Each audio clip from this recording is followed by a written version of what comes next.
Assalamualaikum warahmatullahi wabarakatuh. Selamat datang kembali teman-teman di pembelajaran digital kolaborasi mata kuliah Desain UI UX. Kali ini kita masuk di pertemuan ke-13 dengan topik yang berjudul evaluasi usabilitas dan iterasi desain berdasarkan umpan balik. Oke, berikut adalah outline materi kita pada pertemuan kali ini, yaitu materi tentang evaluasi usabilitas, evaluasi berbasis ahli atau expert review, evaluasi berbasis eksperimen, kemudian ada pengukuran evaluasi berbasis pengguna, serta konversi hasil evaluasi ke iterasi. Oke, sekarang kita masuk ke topik pertama tentang apa itu evaluasi usabilitas. Evaluasi usabilitas itu merupakan sebuah proses untuk menilai sejauh mana sebuah antarmuka seperti aplikasi, website, ataupun sistem interaktif lainnya itu bisa digunakan oleh pengguna secara efektif, efisien, dan juga bisa memuaskan.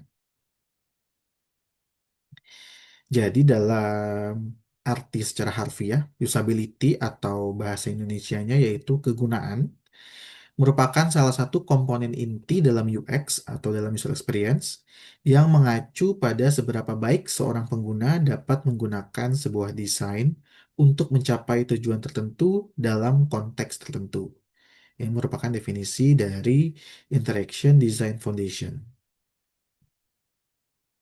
Nah, usability sendiri itu mencakup tiga aspek utama.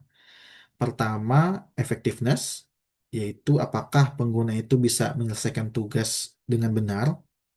Kedua, yaitu efisiensi, yaitu seberapa cepat dan seberapa mudah pengguna itu bisa menyelesaikan tugas tersebut. Ketiga, yaitu satisfaction, yaitu apakah pengalaman pengguna itu terasa nyaman, menyenangkan, dan juga bebas frustasi. Nah, usability sendiri itu bisa menjadi fondasi yang memastikan fungsi itu bisa digunakan dengan mudah, gitu ya. Jadi kalau dalam kerangka user experience, kita lihat di sebelah kiri, ini merupakan kerangka user experience dari Nielsen Norman Group, di mana semua itu diawali dengan UX itu dimulai dengan berguna gitu ya, utility. Apakah ini berguna untuk saya, apakah ini sudah sesuai dengan kebutuhan saya. Nah, di lapisan berikutnya yaitu usability. Kalau usability ini berarti kita bisa menggunakan produknya itu dengan mudah. Dari usability ini nanti akan bisa menciptakan yang namanya desirability. Jadi disability di sini user sudah mulai suka dengan cara produknya itu terlihat dan juga produknya itu bisa dirasakan. Hingga akhirnya bisa menciptakan sebuah brand experience gitu ya. Brand experience ini sudah mulai masuk ke overall feeling ya, uh, apa namanya, perasaan secara keseluruhan tentang si brand ataupun produk tertentu.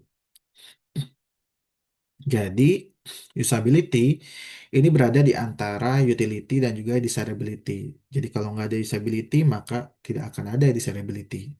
Tapi untuk mencapai usability, kita harus memastikan aplikasi kita itu sudah mencapai utility dulu, gitu ya, sudah berguna dulu.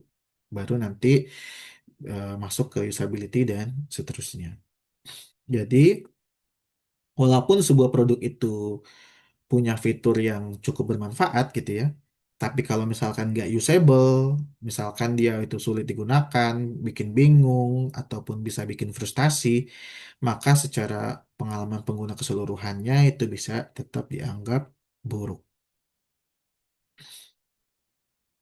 Nah, peran evaluasi dalam siklus desain, jadi dalam siklus desain itu kan prosesnya kurang lebih dimulai dari proses desain itu sendiri, kemudian diujikan, kemudian ada proses learn dari pengguna dan juga bisa menciptakan sebuah improvement untuk menghasilkan desain baru. Jadi, evaluasi itu dilakukan secara berulang karena desain yang baik itu nggak muncul secara instan, tapi merupakan hasil perbaikan yang bertahap berdasarkan data dan juga umpan balik dari pengguna.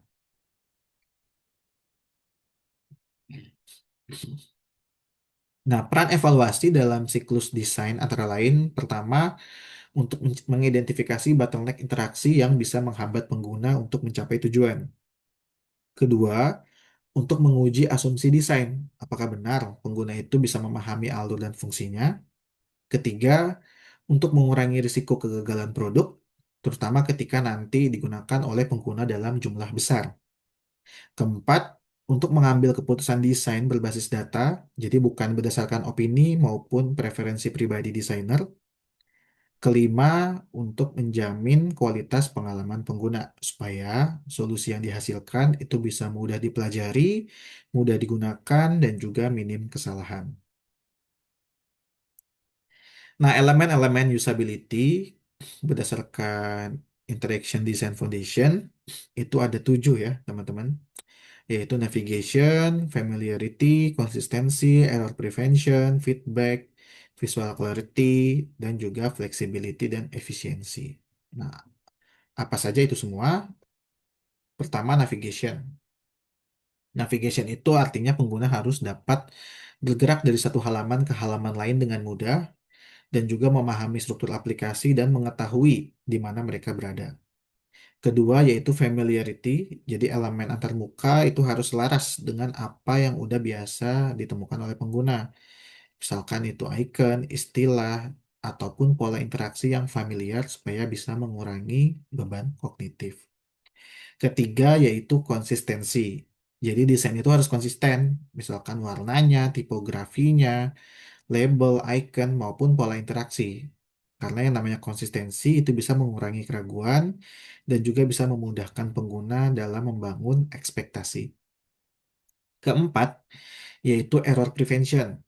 Jadi, desain itu harus mencegah kesalahan sebelum terjadi.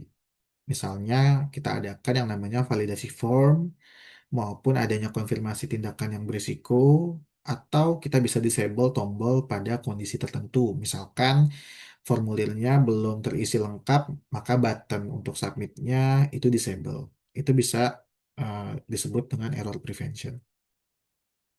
Kelima, yaitu feedback. Jadi sistem harus selalu memberikan respons atas tindakan pengguna. Misalnya kita berikan adanya loading state, success message, maupun highlight interaksi. Supaya apa? Supaya pengguna itu tahu apa sih yang sedang terjadi. Gitu. Keenam, yaitu visual clarity. Jadi hierarki visual itu harus jelas ya. White space-nya juga cukup, kontrasnya itu juga tepat, dan tipografinya juga bisa terbaca dengan baik supaya membantu pengguna memahami informasi dengan cepat. Ketujuh, yaitu flexibility dan efisiensi. Jadi pengguna pemula itu harus mudah memahami interaksi. Sementara pengguna yang berpengalaman atau pengguna yang sudah engage dengan kita itu harus bisa menggunakan dengan lebih cepat. Misalkan kita adakan yang namanya shortcut atau ada autofill maupun adanya fitur personalisasi.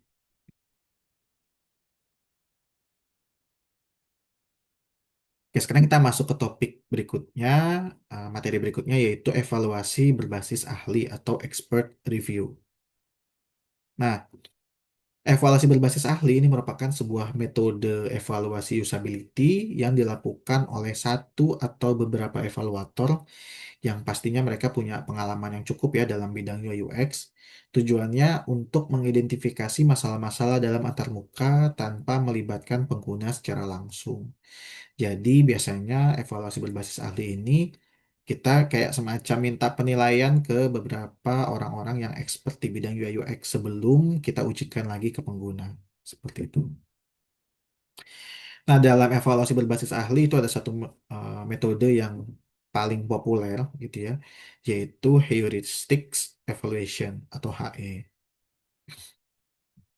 Nah, heuristic evaluation atau evaluasi heuristik ini merupakan salah satu metode evaluasi berbasis ahli yang paling banyak digunakan di dalam dunia UX. Jadi metode ini diperkenalkan oleh Jacob Nielsen dan Rolf Molich pada tahun 1990 sebagai cara sistematis untuk menilai kualitas usability suatu sistem berdasarkan sekumpulan prinsip atau heuristik yang mana itu merupakan sebuah aturan praktis atau kayak semacam best practice-nya gitu ya, yang menggambarkan karakteristik antarmuka yang baik. Nah, evaluasi evaluasi heuristik itu yang dievaluasi ada 10, teman-teman.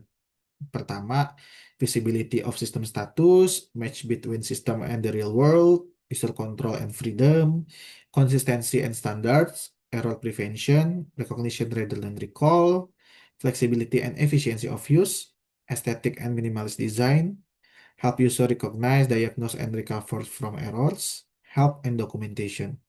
Jadi kurang lebih sebenarnya ini mirip dengan tadi ya, elemen-elemen dalam usability juga gitu ya. Nah, apa saja 10 tadi itu maksudnya ya? Pertama, visibility of system status, yaitu sistem harus dapat memberikan feedback yang jelas dan tepat ketika sesuatu sedang terjadi gitu ya. Kedua, match between system and the real world, jadi kayak bahasa, icon, konsep itu harus sesuai dengan pola pikir pengguna dan dunia nyata gitu ya. Kayak contoh kalau berkas itu biasanya ikonnya gambar kertas, kayak contoh lagi misalkan settings itu gambarnya seperti gear gitu ya. Ketiga, user control and freedom. Jadi pengguna itu harus bisa membatalkan tindakan ya, harus ada undo maupun kembali ke langkah sebelumnya atau back dengan mudah. Keempat, konsistensi and standards. Jadi elemen desain itu harus konsisten dan mengikuti konvensi UI yang umum. Kelima, error prevention. Jadi desain itu harus mencegah terjadinya error sebelum muncul. Contoh misalkan adanya validasi form maupun konfirmasi tindakan. Keenam, recognition rather than recall. Jadi pengguna itu nggak boleh dipaksa mengingat informasi dari satu tempat ke tempat lain, sehingga antarmuka itu harus bisa menyediakan petunjuk visual yang jelas. Ketujuh, flexibility and efficiency of use. Jadi sistem harus bisa dengan efisien digunakan oleh pemula maupun pengguna yang sudah berpengalaman atau sudah engage. Ini seperti tadi juga ya, elemen usability. Kedelapan, aesthetic and minimalist design. Jadi antarmuka itu harus clean, harus jelas, nggak terlalu banyak informasi, dan juga hanya menampilkan konten yang relevan. Kesembilan, help users to recognize, diagnose, and recover from errors. Jadi pesan error itu harus jelas, harus manusiawi, dan membantu pengguna memperbaiki kesalahannya. Kesepuluh yaitu help and documentation. Jadi bantuan itu harus tersedia tanpa harus dicari-cari oleh pengguna. Jadi harus gampang ditemuin. Nah, proses pelaksanaan dari evaluasi heuristik itu kayak gimana? Pertama, yang jelas harus tentuin dulu ruang lingkupnya. Oh, ini alur-alur mana aja yang masuk dalam ruang lingkup uh, evaluasi heuristik. Kemudian kedua, memahami persona dan konteks penggunanya. Jadi kita harus beritahu kepada para expert tersebut bahwa ini pengguna aplikasinya itu rata-rata umurnya berapa gitu. Rata-rata background pendidikannya seperti apa. Ketiga, kita harus melibatkan 2 sampai 5 evaluator ahli gitu ya. Jadi semakin banyak evaluator, itu semakin banyak nantinya problem yang bisa kita dapat gitu. Jadi kalau dari Nielsen itu menyarankan 3 sampai 5 evaluator untuk bisa dapat hasil yang optimal. Keempat, first walkthrough. Jadi evaluator itu nyoba sistemnya secara bebas buat memahamin alurnya, nemuin area yang perlu diperiksa lebih mendalam. Kelima, second walkthrough. Di sini mulai evaluatornya itu memeriksa setiap bagian antar mukanya itu sudah menggunakan 10 prinsip heuristik tadi atau belum. Gitu. Keenam, dicatat masalahnya dan memberikan severity rating. Jadi setiap temuan itu dikategorikan berdasarkan tingkat keparahannya. Misal 0 itu nggak masalah, satu itu misalkan cuma karena cosmetic issue, kedua misalkan ini minor issue, ketiga itu major issue, keempat itu yang harus diperbaiki segera. Kemudian proses pelaksanaan berikutnya yaitu diskusi dan merekap hasil evaluasi. Jadi evaluator itu mulai menggabungkan hasil temuannya untuk menyusun daftar masalah prioritas dan juga apa saja rekomendasi perbaikannya. Kelebihan metode evaluasi berbasis expert ini adalah cepat dilakukan dan bisa dengan selesai dalam 1 sampai 2 hari. Nggak perlu eh, real user gitu ya. Biayanya juga lebih rendah mungkin dibanding usability testing, serta bisa menemukan masalah yang mendasar di awal proses desainnya.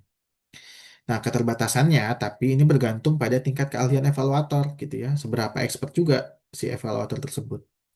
Kedua, bisa juga menghasilkan yang namanya false alarms. Jadi, masalah yang sebenarnya nggak berdampak pada pengguna gitu ya. Jadi, misalkan buat evaluator itu masalah besar, tapi sebenarnya buat pengguna yang benar-benar gunain aplikasinya itu bukan masalah yang gimana-gimana gitu.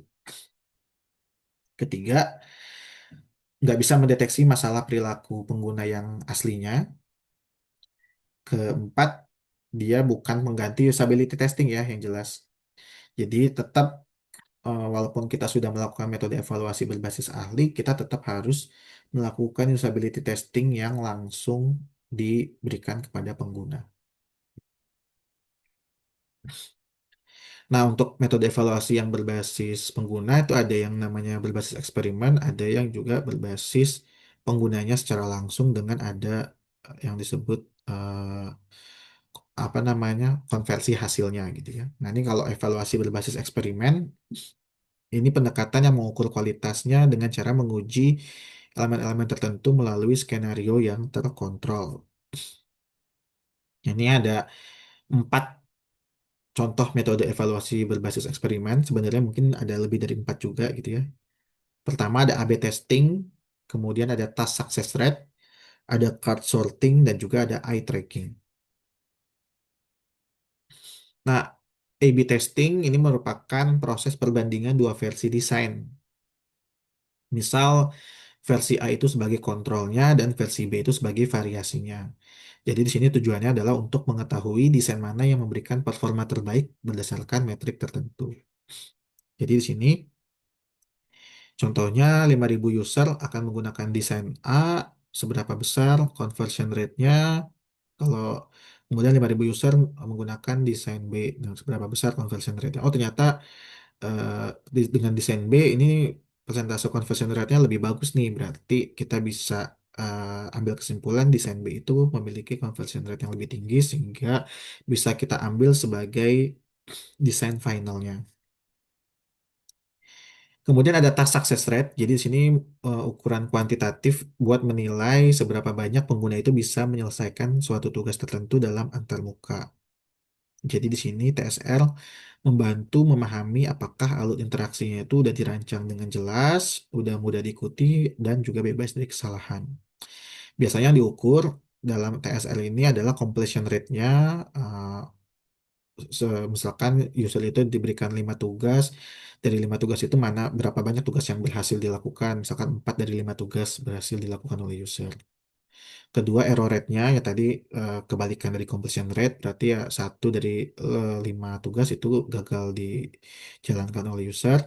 Kemudian time on task-nya. Jadi dari 5 task tadi, per masing-masing tasknya itu kita hitung durasinya. Oh, seberapa lama sih si user ini menyelesaikan tugas pertama, seberapa lama menyelesaikan tugas kedua. Jadi kalau kita lihat, oh tugas ketiga itu kan harusnya ekspektasi kita sebentar ya dilakukannya, tapi user itu malah lama nih. Nah, berarti ada hal yang perlu kita perbaiki dari sisi desainnya. Kemudian ada card sorting. Ini merupakan metode eksploratif buat memahami bagaimana pengguna itu mengelompokkan sebuah informasi. Jadi desainer itu bisa ngebangun struktur navigasi dan arsitektur informasi jadi lebih natural dan mudah dipahami. Metode ini biasanya berguna ketika kita mau merancang menu maupun kategori dan struktur halaman. Keempat ada eye tracking. Jadi di sini metode eksperimen yang mempelajari pola perhatian visual pengguna dengan merekam pergerakan mata. Jadi saat mereka itu berinteraksi dengan si interface, biasanya nanti kelihatan nih, oh gerak-gerik matanya itu ketika halamannya dibuka, user cenderung melihat di area sebelah mana. Kemudian matanya bergerak ke area mana, gitu. Nah, kalau tadi itu metode berbasis eksperimen, nah kita juga ada evaluasi yang berbasis pengguna dengan cara pengukuran dengan metode-metode tertentu. Jadi kalau evaluasi berbasis pengguna jelas ini adalah metode yang melibatkan pengguna. Sebenarnya sama dengan eksperimen. Eksperimen juga kita kan melibatkan pengguna ya. Cuma kalau eksperimen itu sudah ada rule of play-nya dan langsung bisa dapat angkanya gitu ya. Kalau evaluasi berbasis pengguna ini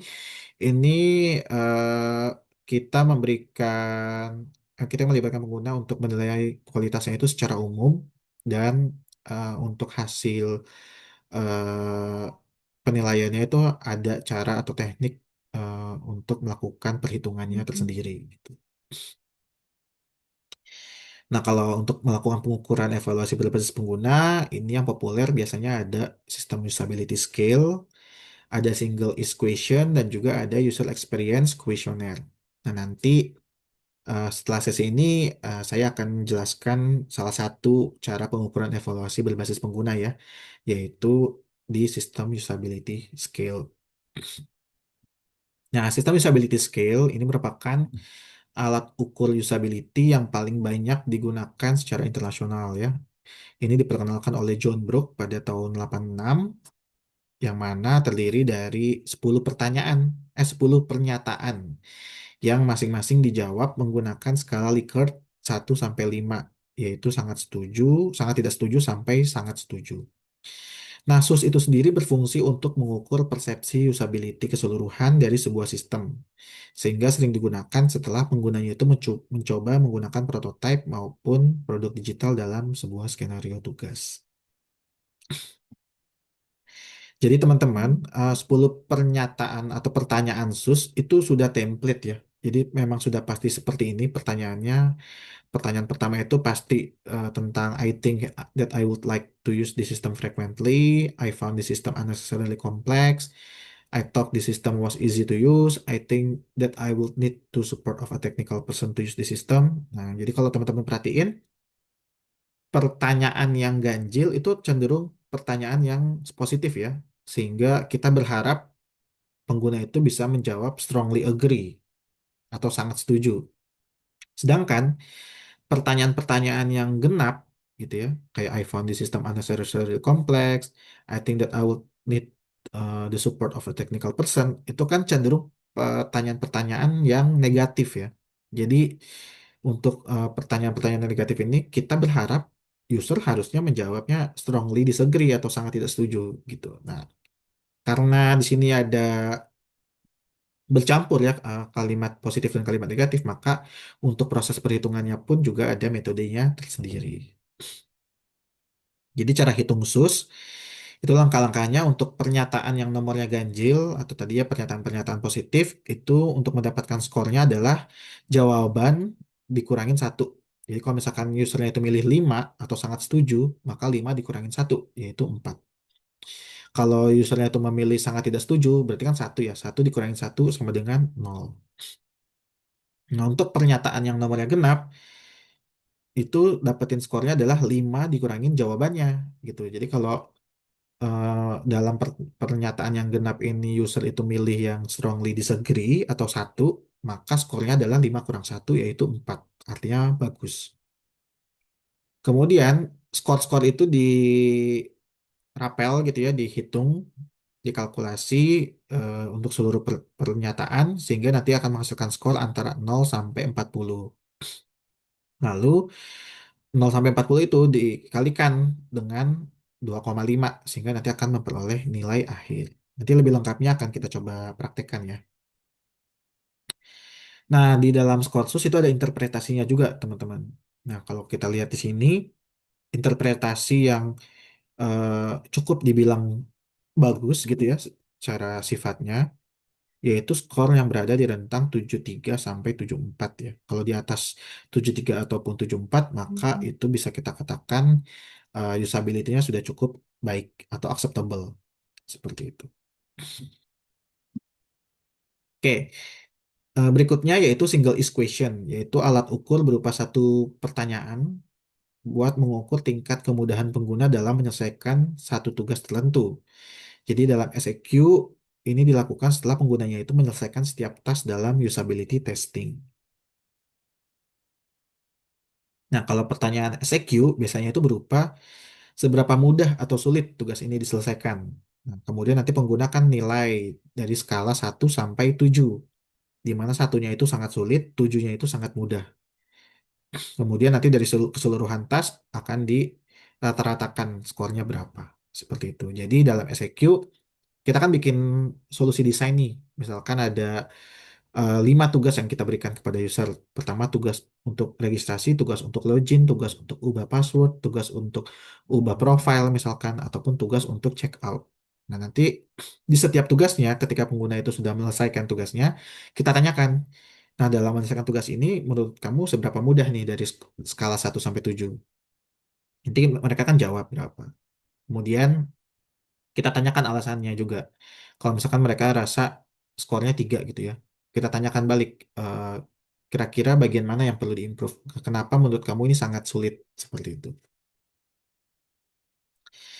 Nah, beda dengan SUS, kalau benchmark score SUS itu kan range 1 sampai 7. Jadi, eh, sebuah desain itu dikatakan baik dalam SEQ itu ketika skor SEQ-nya itu di atas 5,5. Oke, berikutnya yaitu User Experience Questionnaire atau UEQ. Jadi UEQ ini merupakan instrumen evaluasi yang digunakan untuk mengukur persepsi pengguna terhadap pengalaman untuk menggunakan suatu produk. Jadi nggak cuma aspek usability-nya aja, tapi juga aspek emosional dan perseptual yang lebih luas. Jadi dalam UI berbeda dengan SOS dan SEQ, kalau SOS dan SEQ kan cuma fokus pada kegunaan ya. Kalau UEQ itu mengukur dimensi pengalaman pengguna ya, experience secara keseluruhan, mulai dari estetika, kejelasan informasi, stimulasi emosional selama penggunaan. Jadi dalam UEQ itu ada 6 skala utama, teman-teman. Pertama yaitu attractiveness, yaitu kesan keseluruhan produk, apakah menarik, menyenangkan, ataupun enak dilihat gitu ya. Kedua ada perspicuity, yaitu kemudahan untuk dipahami dan dipelajari oleh pengguna baru. Ketiga yaitu efisiensi, yaitu kecepatan dan keterbatasan pengguna dalam mencapai tujuan. Keempat yaitu dependability, yaitu kontrol, prediktabilitas, dan ketepatan sistem dalam membantu pengguna. Kelima yaitu stimulation, apakah produknya itu terasa menarik, inspiratif, dan membuat penggunanya jadi bersemangat. Keenam yaitu novelty, yaitu seberapa inovatif dan modern produknya itu dirasakan oleh si pengguna. Nah, dalam UEQ itu ada 26 item. Jadi 26 item ini dia akan termapping masing-masing itemnya itu ke dalam 6 skala utama ini gitu, teman. Jadi random ya di sini. Nomor satu di sini 1 sampai 7, menyusahkan, menyenangkan, dapat dipahami, kreatif, monoton, mudah dipelajari, sulit dipelajari. Nah, kalau UEQ ini ada template Excel-nya ya buat mengolah datanya gitu. Jadi kalau teman-teman coba googling di ueqonline.com kalau nggak salah, itu ada template Excel-nya untuk menghitung hasilnya secara keseluruhan. Nah, benchmark score SUS itu yang baik ya. Kalau attractiveness itu berada di range 1,3 ke atas gitu ya. Kalau perspicuity ini berada di range 1,3 di atas juga. Efisiensi itu berada di atas 1,0. Dependability berada di atas 1,2. Stimulation berada di atas angka 1. Novelty berada di atas 0,7. Seperti itu. Oke, dari hasil evaluasi kita kan udah dapat ya feedbacknya. Nah, dari situ kan kita bisa simpulkan apakah desain kita ini sudah cukup baik atau ada improvement yang kita lakukan. Nah, improvement yang kita lakukan itu kita sebut dengan yang namanya iterasi atau perulangan. Jadi, iterasi itu berisi perbaikan atas hasil evaluasi. Nah, dalam melakukan konversi hasil evaluasi, kita harus bisa melakukan prioritisasi perbaikan desainnya. Nah, untuk menentukan prioritas, kita bisa mengacu kepada 3 panduan, mulai dari severity rating, atau kita bisa pakai impact effort matrix, atau bisa juga kita pakai data driven prioritization. Nah, kalau severity rating ini kan seperti yang digunakan pada evaluasi heuristik ya. Ada kategorinya ya, 0 itu cosmetic issue, 1 minor issue, 2 major issue, dan seterusnya. Jadi dari severity rating ini ya kita bisa prioritaskan. Oh, berarti kita prioritaskan perbaikan untuk beberapa fitur-fitur ataupun halaman yang mendapatkan skor 4 atau critical gitu. Kemudian impact effort matrix ini merupakan salah satu teknik pemetaan masalah menggunakan dua sumbu X dan sumbu Y, yaitu seberapa besar dampaknya, yaitu impactnya, dan juga seberapa besar usahanya atau effortnya. Nanti akan menghasilkan 4 kuadran, ada high impact, low effort, high impact, high effort, low impact, low effort, dan low impact, high effort. Nah, pastinya kita harus memperbaiki hal-hal yang masuk ke dalam high impact, low effort, karena dia bisa memberikan impact yang tinggi dengan usaha yang nggak terlalu besar, gitu ya. Dan seterusnya. Jadi impact effort matrix ini sama dengan impact effort matrix yang kita gunakan dalam melakukan prioritisasi ide di tahapan ideate, gitu ya. Kemudian bisa juga melalui data driven prioritization. Jadi dengan menggunakan data evaluasi, contoh task success rate-nya rendah, berarti kan ada alur interaksi yang bermasalah gitu ya. Misalkan SEQ-nya kurang dari 5,5, berarti ada task yang sulit gitu ya. Misalkan SUS-nya itu kurang dari 70, berarti kan ada usability yang belum optimal. Atau misalkan UEQ-nya itu rendah pada perspicuity, berarti kan pengguna itu merasa desainnya itu agak sulit dipahami. Atau misalkan AB testnya itu menunjukkan kompleksitasnya buruk, ya berarti kan ada elemen yang nggak efektif. Dari data tersebut, nanti kita bisa memetakan masalah mana yang punya dampak yang paling besar terhadap performa pengguna.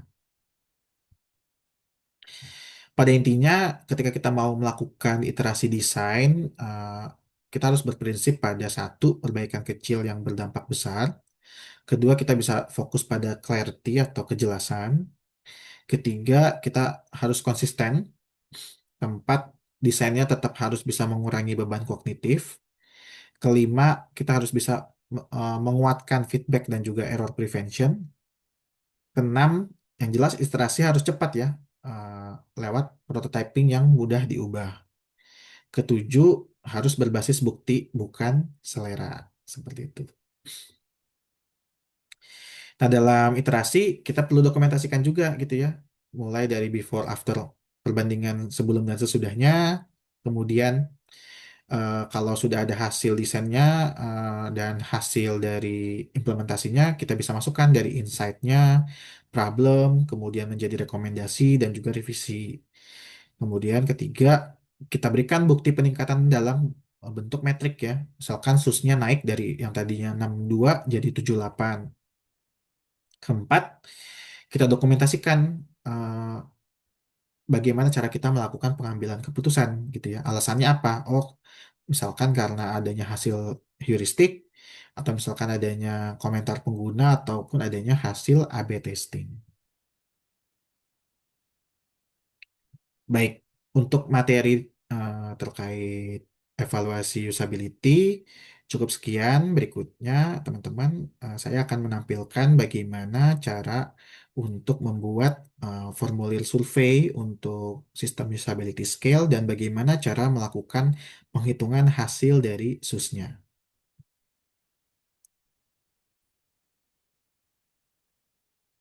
Baik, teman-teman, berikut yang tampil di layar merupakan contoh dari survei prototype Comumet. Comumet ini merupakan salah satu nama aplikasi yang sedang diujikan. Jadi dalam struktur survei di Google Form, misalkan ya kalau teman-teman pakai Google Form, itu diawali dengan deskripsinya terlebih dahulu ya, berikan konteks kepada calon pengguna. Oke, dari survei ini kita mau mendapatkan informasi terhadap usability gitu ya. Dan kita berikan petunjuk gitu ya. Jawablah dengan memberikan satu tanda centang pada setiap pernyataan dalam kolom yang tersedia keterangannya STS, 1 STS, 5 SS, yaitu sangat setuju.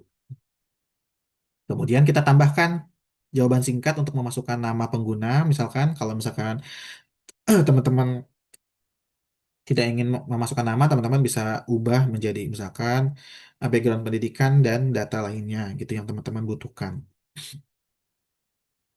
Kemudian pada contoh di sini itu ada usia dengan bentuk drop down ya. Kemudian mulai masuk ke pernyataan-pernyataan sus gitu ya. Pernyataan sus ini kita bisa pakai yang namanya skala linear, teman-teman. Skala linear dengan range-nya 1 sampai 5. Satu itu sangat tidak setuju, 5 sangat setuju. Nah, di sini teman-teman bisa ikuti saja ya template-nya. Jadi sudah pasti pernyataan pertama itu tentang saya berpikir akan menggunakan aplikasi apa. Nah, aplikasi apanya ini disesuaikan dengan konteks nama aplikasinya, teman-teman. Kedua, saya merasa aplikasi X itu rumit digunakan. Ketiga, saya merasa aplikasi X mudah digunakan. Keempat, saya membutuhkan bantuan dari orang lain dalam menggunakan aplikasi X. Kelima, saya merasa fitur-fitur aplikasi X itu berjalan dengan semestinya. Keenam, saya merasa ada banyak hal yang nggak konsisten pada aplikasi X. Ketujuh, saya merasa orang lain itu mudah memahami cara menggunakan aplikasi X dengan cepat. Kedelapan, saya merasa aplikasi X membingungkan. Kesembilan, saya merasa tidak ada hambatan dalam menggunakan aplikasi X. Kesepuluh, saya perlu membiasakan diri terlebih dahulu sebelum menggunakan aplikasi X. Lalu diakhiri dengan kotak saran ya dan masukan supaya misalkan dari calon pengguna itu mau menyampaikan sesuatu. Lalu diakhiri dengan terima kasih. Nah, pernyataan-pernyataan sus ini sudah template ya, teman-teman. Jadi, teman-teman sudah tinggal menyesuaikan nama aplikasinya aja gitu. Jadi, sudah pasti pertanyaan pertama itu tentang ini, pernyataan kedua itu tentang ini, pernyataan ketiga itu tentang ini, seperti itu. Nah, nanti kalau teman-teman sudah dapat jawabannya, kan nanti masuk ke spreadsheet ya, seperti ini gitu ya. Ini contoh ketika hasil survei kita itu sudah diisi oleh pengguna. Nah, rekomendasi saya untuk minimum eh, responden dalam SUS itu adalah 10 orang. Seperti itu. Ya, jelas lebih banyak, lebih bagus ya. Eh, kalau 10 pun sebenarnya sudah cukup seperti itu. Nanti akan muncul ya skornya seperti ini per tiap pertanyaan. Nah, nanti ada tabel perhitungannya, teman-teman. Nah, ini kalau teman-teman lihat sini saya masih kosongkan ya untuk responden dan juga skornya, skor aslinya. Teman-teman silakan bikin skor hasil hitung ya. Untuk eh, pertanyaan pertama itu adalah skornya D4 dikurangin 1 gitu. Ini karena nol semua jadinya masih min 1. Untuk yang genap itu adalah 5 dikurangin dengan skornya. 5 dikurangin E4. Yang ganjil eh, skor aslinya dikurangin 1, F3, F4 dikurangin 1 dan seterusnya. Nanti dijumlah nih, lalu dikalikan 2,5. Nanti akan dapat skor rata-rata atau hasil akhirnya. Nah, di sini saya coba simulasikan ya, teman-teman. Saya masukkan dulu namanya. Di sini tempel khusus yang hanya nilai seperti ini nanti. Sama juga untuk pernyataan 1 sampai pernyataan yang ke-10 sampai ke responden yang ke-10 juga. Sampai sini kita blok ya. Nah, seperti ini. Lalu kita copy. Kemudian masuk di tabel perhitungan. Di sini kita tempel atau paste hanya nilai juga. Nah, berikutnya nanti akan otomatis terhitung ya. Dan dapat skor rata-rata atau hasil akhirnya 76. Ini sudah di atas ambang batas umum yang ada di interpretasi skor sus yang sudah tadi saya jelaskan. Seperti itu. Nah, kalau mau teman-teman mau memeriksa lebih detail ya, untuk tadi ya pernyataan ganjil itu skor aslinya dikurangin 1 ya. 4 dikurangin 1, 3. 4 dikurangin 1, 3. 5 dikurangin 1, 4. Kalau pernyataan yang genap, itu 5 dikurangin skor aslinya. yaitu 5 kurang satu 4, 5 kurang 2 3, 5 kurang 3 2, 5 kurang 2 3, dan seterusnya. Seperti itu. Silakan teman-teman lakukan evaluasi terhadap uh, studi kasus atau UX case study yang sedang teman-teman jalankan, project yang teman-teman sedang jalankan bersama tim kelompoknya. Jangan lupa untuk membagikan prototipenya terlebih dahulu kepada calon pengguna yang teman-teman targetkan, supaya mereka bisa menikmati atau merasakan experience atau UI UX dari aplikasi yang teman-teman buat. Kemudian eh, minta mereka untuk mengisi survei yang sudah dibuat ini. Nanti setelah terkumpul minimal 10 responden, silakan teman-teman hitung untuk dapat kesimpulan dari nilai hasil evaluasi usability-nya. Berikut, mungkin itu saja yang bisa saya sampaikan. Nah, lebih kurangnya mohon maaf. Terima kasih. Assalamualaikum warahmatullahi wabarakatuh.